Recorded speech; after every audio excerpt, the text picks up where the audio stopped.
बिहार की राजनीति का एक अध्याय अब समाप्त हो गया। बिहार से निकलकर दिल्ली की ओर नीतीश कुमार कूच कर चुके हैं और जैसे ही उन्होंने ऐलान किया कि वह अब राज्यसभा जाना चाहते हैं, इसके साथ ही बिहार में राजनीतिक सरगर्मी बढ़ गई और लोगों में चर्चा शुरू हुई कि अब बिहार की राजनीति का नया अध्याय शुरू होगा। एक अध्याय राज्य की राजनीति में खत्म हुआ जो 2 दशक से अधिक समय तक राज्य की कुर्सी पर विराजमान रहे और बिहार को ऊंचाइयों तक लेकर गए। लेकिन आखिरकार 5 मार्च 2026 को उन्होंने ऐलान कर दिया कि अब राज्यसभा जाना चाहते हैं और केंद्र की राजनीति में सक्रिय होंगे। लेकिन उन्होंने कहा कि जो नई सरकार बनेगी उसके साथ मार्गदर्शन हमेशा इनका रहेगा। लेकिन नीतीश कुमार अचानक इस तरह से फैसला सब कोई कुछ चौंका रहा है कि आखिर मुख्यमंत्री नीतीश कुमार ने क्यों ऐसा फैसला किया।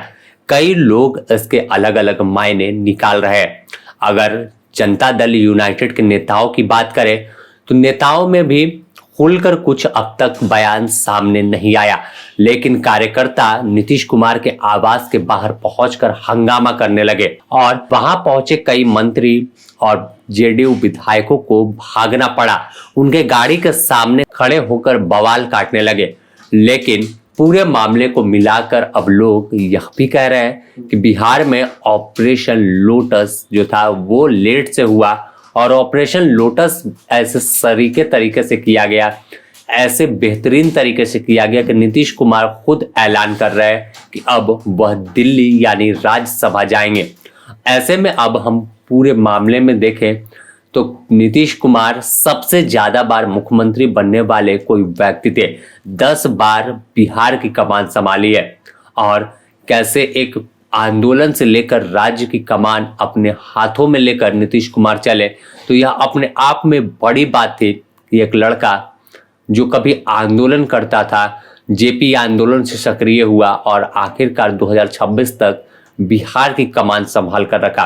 अगर हम बात करें नीतीश कुमार कब कब मुख्यमंत्री बने तो पहली बार 3 मार्च 2000 को मुख्यमंत्री का पद संभाला था, दूसरी बार 24 नवंबर 2005, तीसरी बार 26 नवंबर 2010, चौथी बार 2 फरवरी 2015, पांचवी बार 20 नवंबर 2015, छठी बार 26 जुलाई 2017, सातवीं बार 16 नवंबर 2020, आठवीं बार 10 अगस्त 2022, नौवीं बार 28 जनवरी 2024 और 10वीं बार 20 नवंबर 2025। यानी 10 बार एक रिकॉर्ड नीतीश कुमार ने अपने नाम किया है और यह रिकॉर्ड शायद ही कोई अब बिहार में नया बना पाएगा, क्योंकि सरकार किसी की रहती, कोई गठबंधन जीत कर आता, लेकिन चेहरा नीतीश कुमार का होता था और बिहार की जनता भी यह जानती थी कि आखिर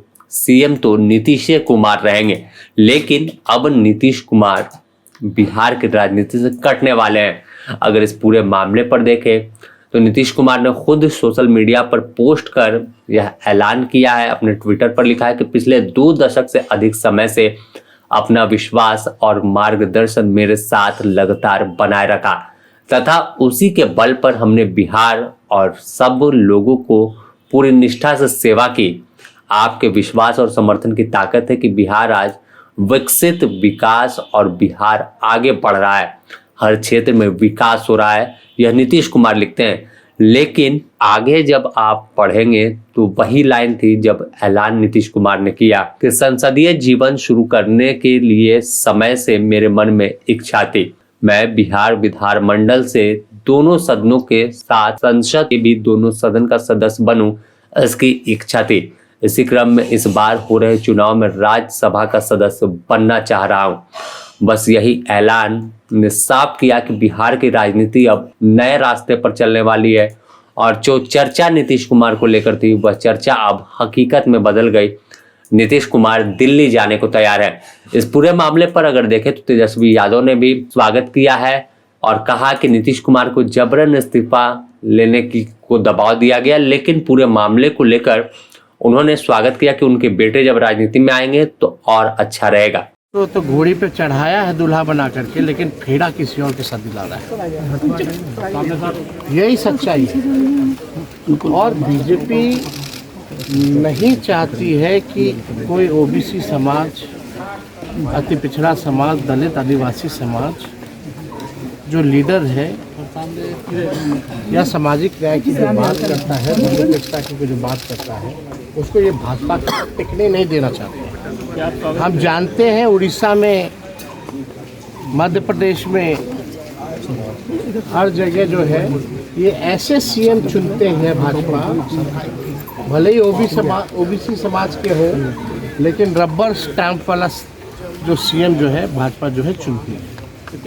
यानी हम पहले भी कहते रहे हैं कि भाई पूरी तरीके से भाजपा ने हाईजैक नीतीश कुमार जी को दिया।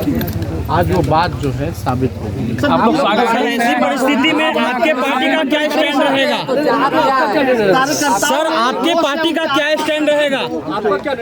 आपका क्या निर्णय होगा सर? हम तो पहले भी कहें कि जो जन भावनाएं हैं इस सत्ता पर कर लो ना आप, कहाँ से कर ले भाई, ऊपर उठा लो। और ये सबको पता था हमारा सब हाथ के साथ सबका प्रेम बनता है। और भाजपा जिस सहयोगी दलों के साथ रही है, सबसे पहले अपने सहयोगी दलों को खत्म कर। वहीं नीतीश कुमार के राज्यसभा जाने को लेकर ट्वीट किए जाने की जानकारी के बाद जहां कार्यकर्ताओं में नाराजगी दिखी, तो वहीं कद्दावर नेता महेश्वर हाजिरी से जैसे ही नीतीश कुमार को लेकर सवाल किया, वह रोने लगे। कैमरे के सामने वह फूट फूट कर रोने लगे कि वह अब नीतीश कुमार बिहार छोड़कर दिल्ली की ओर कूच कर रहे हैं। सबके संबंध में तो उच्च स्तरीय फैसला होगा। आप लोग चाहते हैं कि डिप्टी सीएम बने वो? स्वाभाविक बात है, पार्टी हमारी किस तरह से बचे रहे, पार्टी किस तरह से काम करे, तो स्वाभाविक बात है परिवार के लोग के ही सबको एक्सेप्ट करता है। तो इसका उदाहरण देख ही रहे बिहार में। दुखी क्यों है? जेडीयू के लोगों का चेहरा उतरा हुआ है, जेडीयू के लोगों का रो रहे। रुके क्या हो गया? भावुक हो गए? लगता है साजिश हो रही है नीतीश कुमार के साथ, साजिश हो रही है। ऐसे में अब पूरे मामले को लेकर यह भी सवाल है कि आखिर तो नीतीश कुमार दिल्ली की राजनीति करेंगे तो बिहार कौन संभालेगा? जहां एक तरफ चर्चा है कि नीतीश कुमार के बेटे निशांत को उप मुख्यमंत्री की कमान सौंपी जा सकती है, वहीं इसके साथ अगर हम बात करें तो मुख्यमंत्री के चेहरा में सबसे आगे सम्राट चौधरी है, शकुनी चौधरी के बेटे हैं और लंबा इनका राजनीति में इतिहास है। अच्छी पकड़ भाजपा से लेकर बिहार की जनता तक में है। इसके अलावा विजय सिन्हा के नाम की भी चर्चा है, नित्यानंद राय है और भी एक दो जो नाम है वो सुर्खियों में।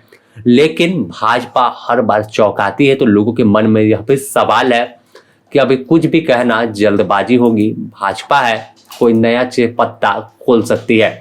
फिलहाल देखना होगा कि आखिर अमित शाह अब बिहार दौरे पर पहुंच गए हैं पटना में, तो शाम तक तस्वीर क्या कुछ निकलकर सामने आती है, किसके सर पर सीएम का सेहरा सजने वाला है।